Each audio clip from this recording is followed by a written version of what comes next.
Hey everybody, I have a video here for you today. Now, I've had a lot of questions over the past months on Easter Island, and I'm sorry if I don't reply to some questions, and I read all your comments, but I just get spacey and I just lose track of things. And sometimes I have 40 or 50 comments a night when I get home on YouTube, and it's just not all that easy. And but I do appreciate all my comments, but Easter Island is an excellent question, and thank you for those. Some sites deserve to be talked about, and I have made a few videos on Easter Island, but I did not talk on those, and I'll leave some links below, and I did mention it in one of my videos that I'll just show you in a second. But we are flying in to Easter Island, and some sites just deserve to be talked about because I think the antiquity is much greater than we have been taught, and the standard model of history has its own theory on Easter Island. But I think common sense says this goes back much further and might be one of the older or original sites, such as Giza and Teotihuacan and a few others around the world that just appear to be really old, and Baalbek is one of those. I'm going to be talking about Baalbek in the very near future. But this is Easter Island, and first of all, I just want to show you this. This is one of my most watched uploads from about 3 years ago, and I don't like listening to this. I think I could have done a much better job on this video, but there is some good information on here, and there seems to be a line that goes around the world that sites such as Nazca and Angkor Wat and Giza and a few others, and some sites in Peru, Machu Picchu and Ollantaytambo fall right on. So this is a video I'll leave a link for, but Easter Island falls pretty much directly on this line, so that is one thing that is just very interesting. Now, here are some of the famous Moai statues at Easter Island, and there are a few things I just want to talk about on these statues, and then I'm going to read a little bit from Magicians of the Gods. But here are these statues, and you really can't date stone. But there are a few things that tie this into another site that is about, roughly 10,000 years old, and that's Gobekli Tepe. And here you see the hands around the waist and these faces that do remind me of one thing. Now, here is a website I will leave a link to, and this is Man from Gobekli Tepe, and this is pretty much what they say is the oldest statue ever found. And here he seems to have a pretty modern collar, and here are the hands around the waist, and that face to me looks a lot like the statues at Easter Island. And here you see the hands around the waist at a pillar at Gobekli Tepe, and this was found near Gobekli Tepe. I don't think Man was found directly at Gobekli Tepe, but you can definitely associate it with the imagery found at Gobekli Tepe.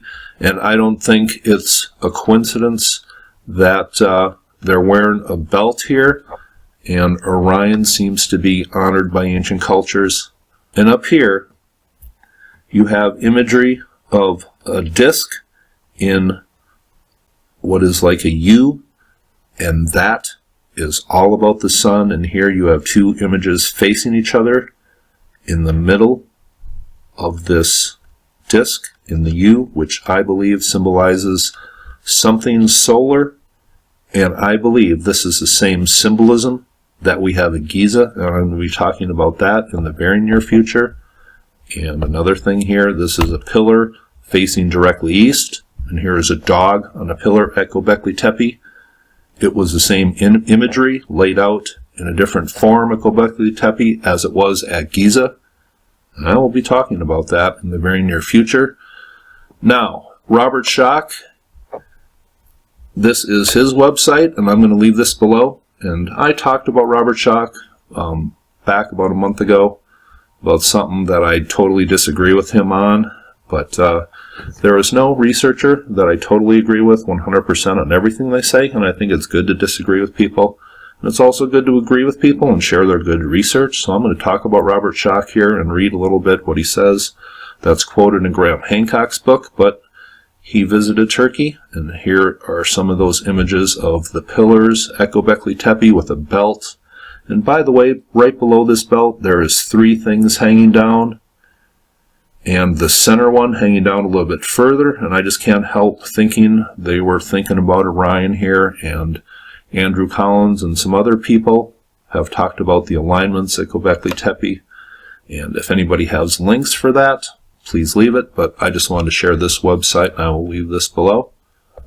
Now here is some of the Moai again, and here the hands are around the waist, and Easter Island in the native language, one of the earliest names of this place coming out is the navel of the world when it's interpreted, and that is associated with a lot of these very ancient sites.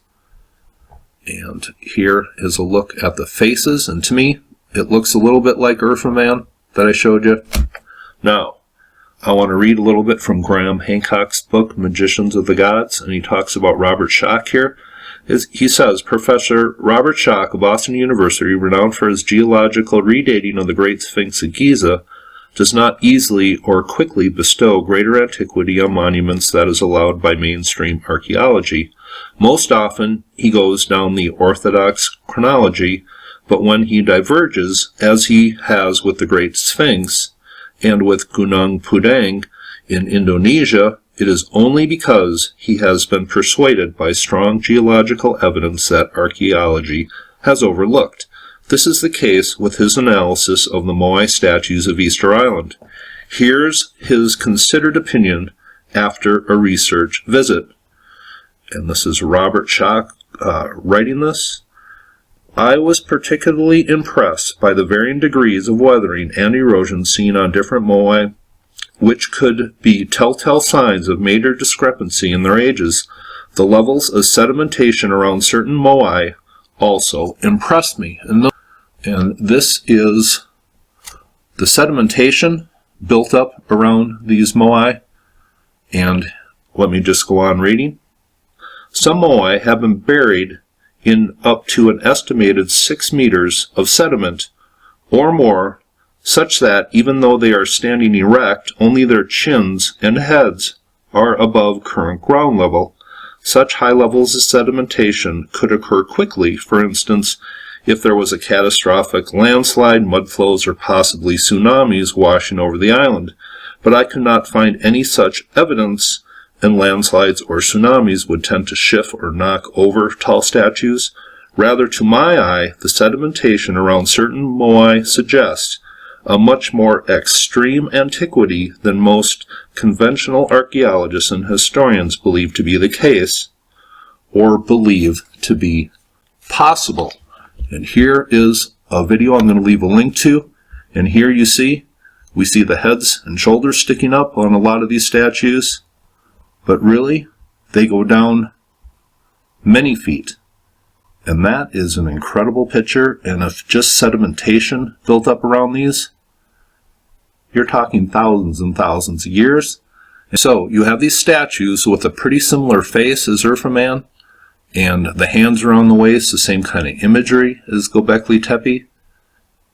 And we know Gobekli is minimum, around 10,000 years old at the least.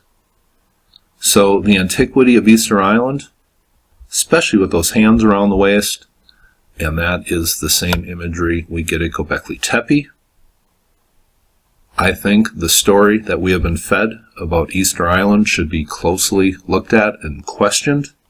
This could have been one of the places that civilization restarted at about 11,500 years ago, a time when I believe that the Great Pyramids were built, roughly 11,700 years ago, a time period that we have hints of great cataclysms happening on the earth, and the earth changing, and civilization rebooting.